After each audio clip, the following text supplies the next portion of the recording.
Hello, everyone. Welcome to the Aquarian Mind podcast. Today's podcast episode number 31. I'm your host, Jamel Crothers. It's Mondays with Mello. And what's on my mind today? Well, I'm going to talk about how I've embraced my journey. And embracing my journey as a writer, an author, being on a podcast, and a whole lot of other things that I've been doing, in the past few years. So honestly, I really don't sit and read books on entrepreneurship and how-to books. And I don't do that for numerous reasons. For one, I'm an author. And for me, reaching an audience is already hard enough as it is, right? So getting someone's attention these days takes serious dedication and a lot of drive and, a lot of, planning in a nutshell. Plus, with the distractions that are around us daily, sometimes a book cover is not even going to be enough to get someone's attention, right? So this is part of my journey. This is part of me being an author, right? So for me, reading books on entrepreneurship and how-tos and all that stuff, it takes away from me going through the process and me learning things on my own. I've learned a lot along the way, in a short time frame within that first year, I'll be honest, that has allowed me to grow and allowed me to understand myself and who I am and what my goals are and what I'm trying to accomplish and all that good stuff, right? So it allowed me to grow as a writer, as an author, and it allowed me to publish my books in a way that was transparent and allowed me to really know what my vision is and say, okay, I like that book cover. No, I don't like that book cover. That has potential, things like that. So it takes a lot of different strategies, thought processes, and marketing myself to readers and really trying to get to the people who are really interested in my books. And every day it's a constant thought process for me. And I'm not someone that's going to always do things the traditional way. I like to kind of do things outside of the box. I like to think outside of the box. I like to make investments into people that I feel like they'll be able to, help me branch out, certain book series or whatever the case is. So with me embracing my journey, to think about it, by the time I sit down and read a book on what someone else did, I could have learned 3 to 5 things on my own that I can apply to what I'm doing. Because everyone's journey is different. And that's one thing that I've fully understood. So I write on social issues. So someone who's writing about love and romance and steamy romance, it's a totally different audience. Someone who's writing on science fiction or someone who's writing, about, just pretty much any other subject matter than what I'm writing, they're on their own journey. They're on their own path. So the reality of it is I'm in a genre where there's a lot of people that will steer away from it. And the reason why is that they really don't want to address it. They really don't want to look into okay, there really are a lot of social issues that are going on in the world.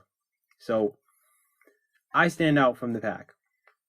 And I think that at the end of the day, that's more appealing to me than to do everything that everyone else is doing, which is building an email list and doing constant Amazon ads and all that stuff and Facebook ads. Platforms change, the market changes. Those things were great for what they were at that time, but now things are changing. Now you have to take different approaches. Social media, everyone does that whole thing. I don't get too caught up in social media. I don't feel like people are going on social media to look for books. That's just me being honest. People are going on social media to escape and look at other people and communicate with other people and what they're doing with their lives and things of that nature, right? So, like I said, my books are different from others, and they're stories that will always resonate in your mind and get you to think about life and what's going on around us and to get you to understand where I'm coming from. I like to put myself in, different people's shoes and put myself in different people's paths of life.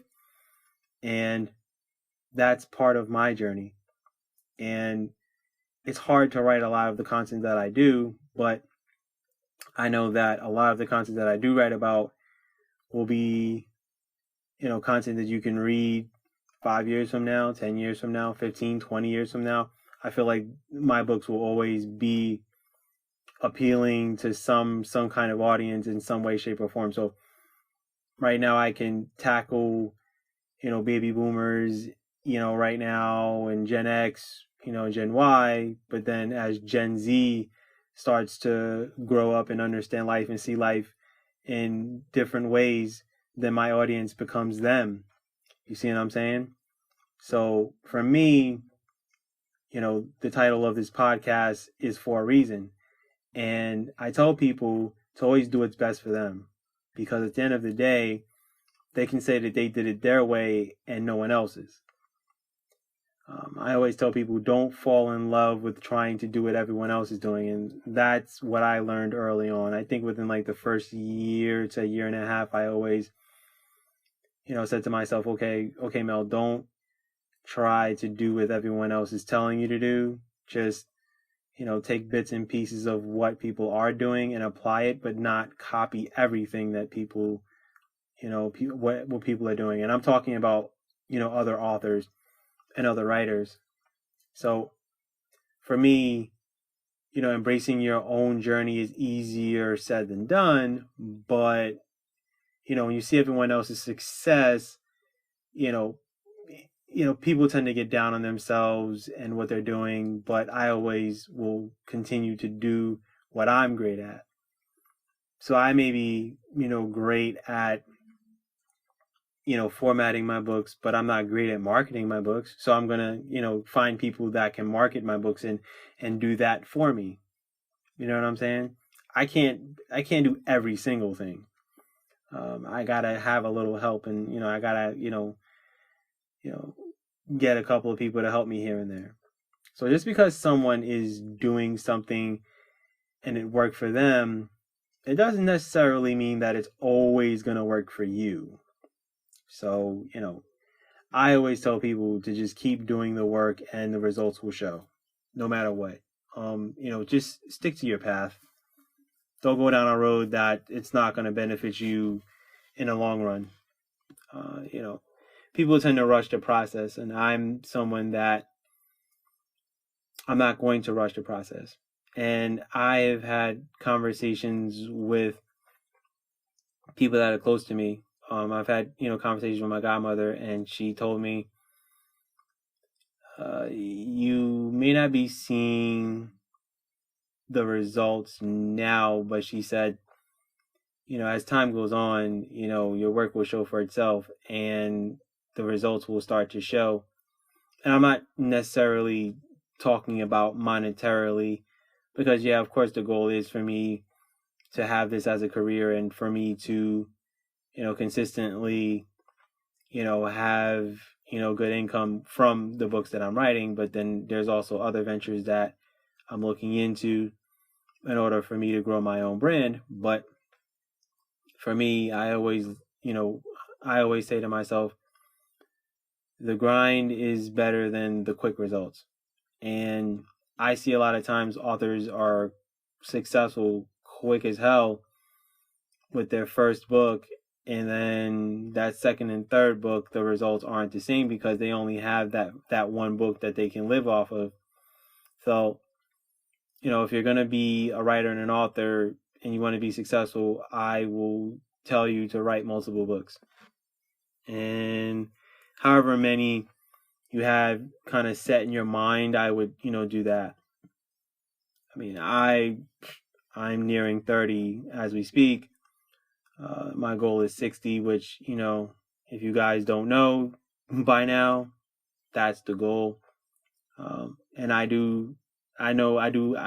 have more than 60 in me, but I just want to get to 60 and then reevaluate where I am in regards to my writing and my content and, whether I should continue doing that or whether I should shift into the next venture that I want to get into.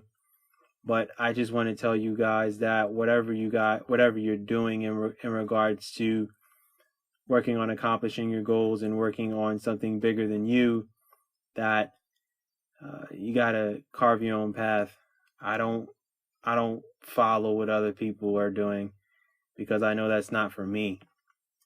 So for me, I've embraced my journey, and I know that the slow grind and going a marathon and not going 100-yard sprint is going to be better for me in the long run.